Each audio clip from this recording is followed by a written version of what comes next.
बल व बलाचे प्रकार। तर इयत्ता 6वी विषय सायन्स पाठ 10 बल व बलाचे प्रकार। तर आज आपण शिकतोय बल व बलाचे प्रकार। तर आपल्याला बल काय आहे हे आधी समजून घ्यायचं आहे। तर सर्वप्रथम आपण आकृती बघूया। या आकृती चित्र दिलेली आहे विविध क्रिया करताना। या चित्रामध्ये आपण विविध क्रिया बघतो आहोत। हे बघा, तर वल्ल्याच्या साह्याने रेटा न देता नाव पाण्यात पुढे जाईल का? वल्ल्याचा उपयोग न करता नाव पाण्यात पुढे जाईल का? बैलगाडी पुढे जाण्यासाठी जोर कोण लावतो? हे बैलगाडी पुढे जाण्यासाठी जोर कोण लावतं? फुटबॉल खेळत असताना चेंडू कशामुळे गतिमान होतो? त्याची दिशा कशी बदलते चेंडूची? काठीने न ढकलता चाक पुढे जाईल का? तर ही अनेक प्रश्नांची उत्तरे आता आपल्याला बल व बलाचे प्रकार या पाठात शोधायची आहेत। तर सर्वप्रथम आपण बल काय आहे ते समजून घेऊया। तर आपल्या दिशेने येणारा फुटबॉल, आपल्या दिशेने येणारा फुटबॉल गोलाच्या दिशेने, आपल्या दिशेने येणारा फुटबॉल गोलाच्या दिशेने ढकलण्यासाठी आपण त्याला गोलाच्या दिशेने पायाने ढकलतो, म्हणजेच बल लावतो। दैनंदिन जीवनात आपण उचलणे, ओढणे, सायकल चालवणे व वेळप्रसंगी ती थांबवणे, ओझे ढकलणे, पिळणे, वाकवणे, गाडी चालवणे अशा अनेक क्रिया करतो आणि त्या करण्यासाठी जोर लावण्याची आवश्यकता असते। वस्तूवर कोणत्याही प्रकारे ओढणे व ढकलण्यासाठी लावलेल्या जोरास बल असे म्हणतात। तर कोणतीही वस्तू आपणहून जागा बदलत नाही। वस्तू हलवण्यासाठी बलाची आवश्यकता असते। गतिमान वस्तूची दिशा बदलण्यासाठी, तिला थांबवण्यासाठी बलाचा वापर होतो। तर आता आपण बघतोय ही चित्र 10.2 वस्तूचा आकार बदलणे। इथे आपल्याला हा लोहार दिसतो आहे आणि लोहाराने तापून लाल झालेल्या लोखंडी वस्तूवर हातोडे मारल्यास काय होते? तर लोहाराने वस्तूवर हातोडी मारल्यास त्या वस्तूचा आकार बदलतो। म्हणून वस्तूचा आकार बदलण्यासाठी यावरून आपल्या लक्षात येतं की वस्तूचा आकार बदलण्यासाठी सुद्धा बलाची आवश्यकता असते। एखादा स्प्रिंग आपल्या हातात घेऊन ताणले की काय दिसेल? काय दिसेल? त्याचा आकार बदलेल। तर आता आपण बघतोय बलाचे प्रकार। बलाचे प्रकार काय आहेत ते बघूया आता आपण।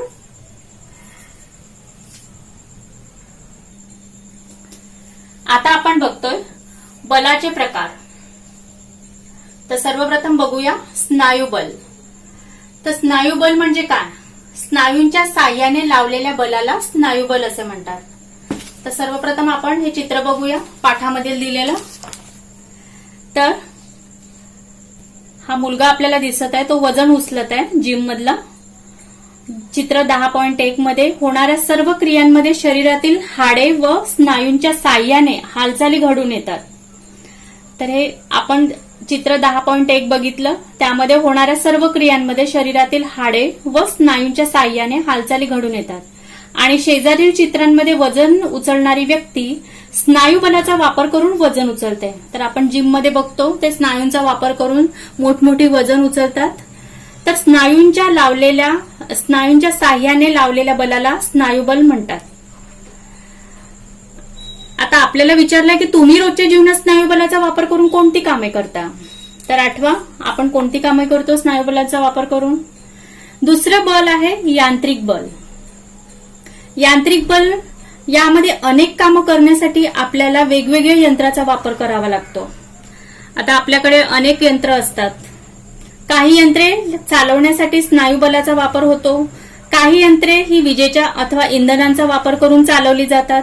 अशा यंत्रांना स्वयंचलित यंत्रे म्हणतात, कारण या ठिकाणी यांत्रिक बल वापरले जाते। उदाहरणार्थ शिलाई मशीन, विद्युत पंप, वॉशिंग मशीन, मिक्सर इत्यादी यंत्राचा वापर करून आपण अनेक कामे करतो, त्यांची यादी करा।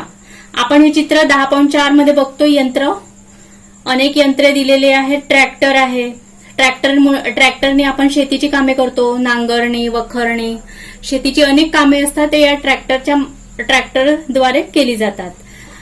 नंतर शिलाई मशीन, शिलाई मशीनचा उपयोग आपल्याला माहिती आहे कपडे शिवण्यासाठी। मिक्सर, मिक्सर आपल्याला भाजीत घालण्याचे पेस्ट बनवण्यासाठी मिक्सरचा उपयोग होतो. अनेक गोष्टी ग्राइंड करण्यासाठी मिक्सरचा होतो उपयोग. तर यंत्रामार्फत लावल्या गेलेल्या बलाला काय म्हणतात? यांत्रिक बल. नंतर तिसरा आहे बलाचा प्रकार गुरुत्वीय बल. आता आपण वळतो गुरुत्वीय बलाकडे. तर आता आपण हे बघतोय गुरुत्वीय बल. गुरुत्वीय बल, एखादी वस्तू बल लावून वर फेकली की थोड्या उंचीवर जाऊन ती परत खाली येते. असे का होते? आपण हातातला चेंडू वरती फेकला आणि वरती फेकल्यानंतर ती थोड्या उंचीवर जाऊन ती परत तो चेंडू खाली येतो. तर असे का होते? झाडावरील फळे जमिनीवर का पडतात? पृथ्वी सर्व वस्तू स्वतःकडे खेचते. तर गुरुत्वीय बल त्याला म्हणतात की पृथ्वी जे बल लावून वस्तूंना आपल्याकडे खेचते, आकर्षित करते, त्यास काय म्हणतात? गुरुत्वीय बल. तर आपण आकृती चित्र बघतोय 10.5. चेंडू व फळ खाली पडणे बघतोय आपण. हा मुलगा चेंडू वरती फेकत आहे आकाशाच्या दिशेने आणि जो फेकलेला चेंडू तो खाली जमिनीवर परत येतो. हे आंब्याचं झाड आहे, झाडावरचा आंबा खाली पडतोय. तर हे असे होऊन गेले. गुरुत्वाकर्षणाचा शोध कुणी लावला? सर आयझॅक न्यूटन यांनी 17व्या शतकात गुरुत्वाकर्षणाचा शोध लावला. पृथ्वीचे गुरुत्वीय बल हे नेहमी वर जाणाऱ्या वस्तूच्या विरुद्ध दिशेने असते. त्यामुळे वर फेकलेल्या वस्तूंची गती कमी कमी होत जाते व शेवटी ती शून्य होते. मग ती वस्तू आणखी वर न जाता खाली पडायला लागते. खाली पडताना तिच्या गतीत गुरुत्वीय बलामुळे सतत वाढ होत जाते. आता आपण बघतोय चुंबकीय बल. तर चुंबकीय बल म्हणजे काय? तर चुंबकांमुळे लावल्या गेलेल्या बलाला चुंबकीय बल असे म्हणतात. तर आता आपण बघूया चुंबकीय बल. तर आपल्याला हा उपक्रम करायला सांगितलाय, करून पहा. दगड पाण्यात टाकणे. चित्र 10.6 आपण बघतोय. दगड पाण्यात टाकणे. या 2 बकेट दिसतात आहे पाण्याच्या. एक मुलगा पाण्यात टाकत आहे आणि पाण्यात टाकताना काय होतं ते बघायचंय. तर एक लहान दगड आणि बादलीभर पाणी घ्या. हा उपक्रम आपल्याला करायला दिलेला आहे बच्चे पार्टी, तुम्हाला करायचा आहे. बादलीपासून साधारणपणे 20 सेमी उंचीवरून तो दगड पाण्यात टाका. दगड पाण्यात पडण्याचा आवाज ऐकू येईल. आता तोच दगड साधारणपणे 100 सेमी उंचीवरून पाण्यात टाका. आधी 20 सेमी उंचीवरून टाकायचा, नंतर 100 सेमी उंचीवरून पाण्यात टाकायचा आहे तोच दगड. पुन्हा दगड पाण्यात पडण्याचा आवाज ऐकू येईल. तर वरील 2 कृतीतील आवाजात काय फरक आढळतो? काय फरक आढळतो ते आपल्याला बघायचं आहे. यावरून काय समजते? तर ते आपल्याला निरीक्षण करायचं आहे. आता चित्र 10.7 आपण बघतोय. ओझे वाहणारी व्यक्ती. तर पोते उचलण्याच्या क्रिया चित्रात दाखवल्या आहेत. एक पोते लहान आहे तर दुसरे पोते मोठे आहे. दोन्ही पोते उचलताना काय फरक दिसतो? लहान पोत्यावरील गुरुत्वीय बल कमी आहे, म्हणजेच त्याचे वजन कमी आहे. मोठ्या पोत्यावरील गुरुत्वीय बल जास्त आहे, म्हणजेच त्याचे वजन जास्त आहे. तर जास्त वजन उचलण्यासाठी जास्ती बल लावावे लागतात. हे ओझे वाहणारी व्यक्ती आपण बघतोय. तर जास्ती वजन लावण्यासाठी, जास्ती वजन उचलण्यासाठी जास्ती बल लावावे लागतात. शोध घ्या व चर्चा करा. सूर्यमालेतील सूर्य व ग्रह यामध्ये गुरुत्वाकर्षण बल कार्यरत असते.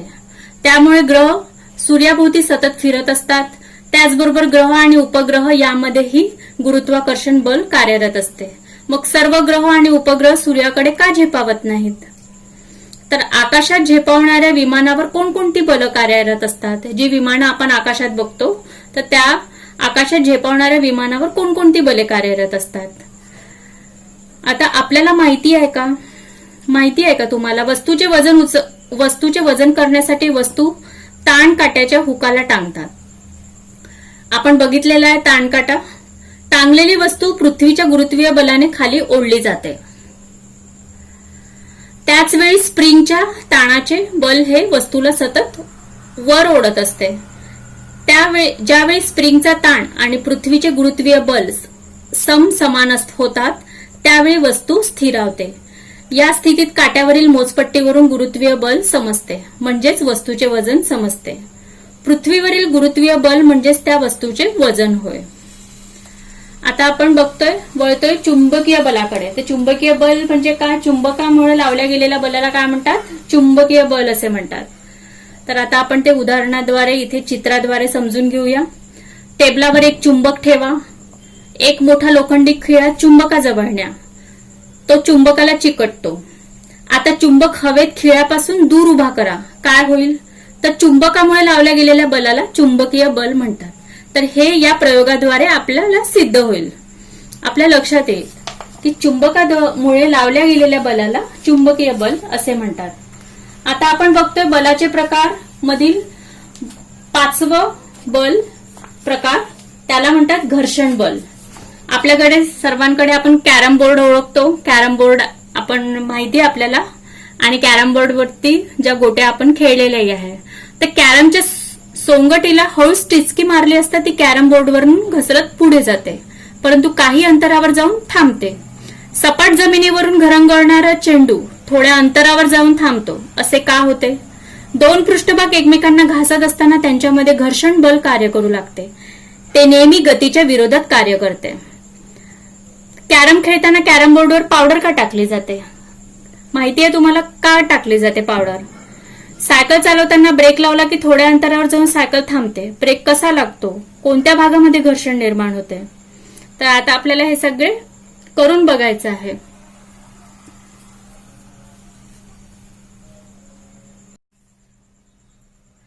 गुळगुळीत कागदाचे व सँडपेपरचे 2 तुकडे घेऊन एकमेकांना घासून पहा.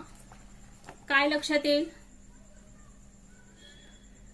गुळगुळीत पृष्ठभाग एकमेकांना सहज घासता येतात, कारण त्यामध्ये घर्षण बल कमी असते. जो गुळगुळीत पृष्ठभाग असतो त्यामध्ये घर्षण बल कमी असते.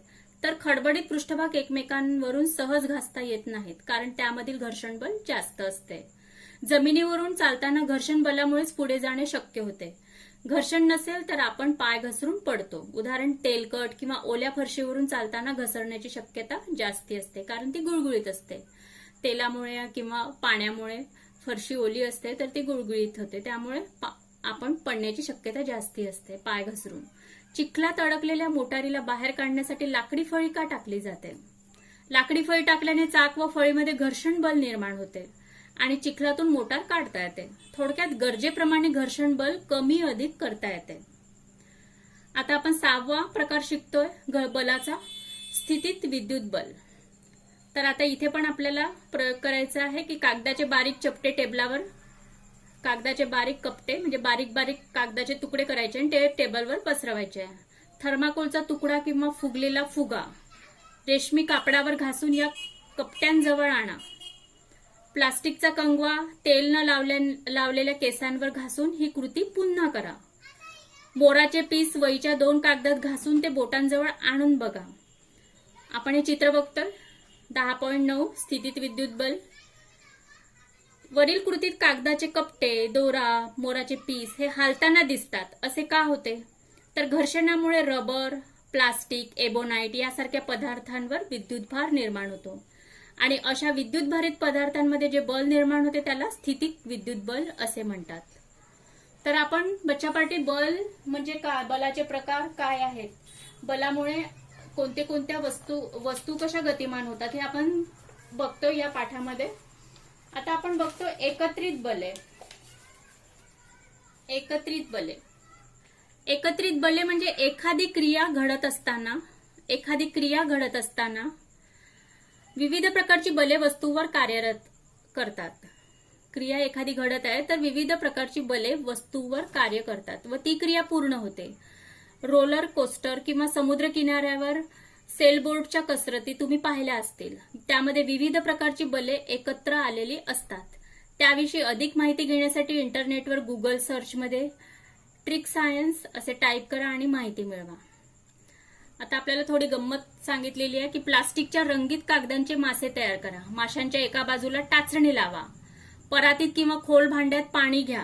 त्यात मासे सोडा. मासे पाण्यावर तरंगतील. एक चुंबक घ्या आणि पाण्यावरून फिरवा. तर अशा विविध खेळी करता येतील का व कशामुळे? तर हे आपल्याला गंमत म्हणून बघायचं आहे. तर बच्चापाटी आज आपण या पाठामध्ये काय शिकलो? तर दैनंदिन जीवनामध्ये विविध क्रिया पार पाडण्यासाठी बलाची आवश्यकता असते. वस्तू गतिमान करण्यासाठी किंवा दिशा बदलण्यासाठी तसेच वस्तूचा आकार बदलण्यासाठी बलाची आवश्यकता असते. बलाचे स्नायू बल, यांत्रिक बल, गुरुत्वीय बल, चुंबकीय बल, घर्षण बल, स्थितिक विद्युत बल हे असे विविध प्रकार आहेत. तर बच्चोपाटी बल व बलाचे प्रकार आज आपण हा पाठ शिकलेलो आहोत. त्यामध्ये बलाचे प्रकार काय आहे, बल कशाला म्हणतात, बलाचा उपयोग कशासाठी होतो आणि आपण दैनंदिन जीवनात बलाचा उपयोग करूनच आपले दैनंदिन कामे करीत असतो. तर आज आपला हा पाठ इथेच संपतो.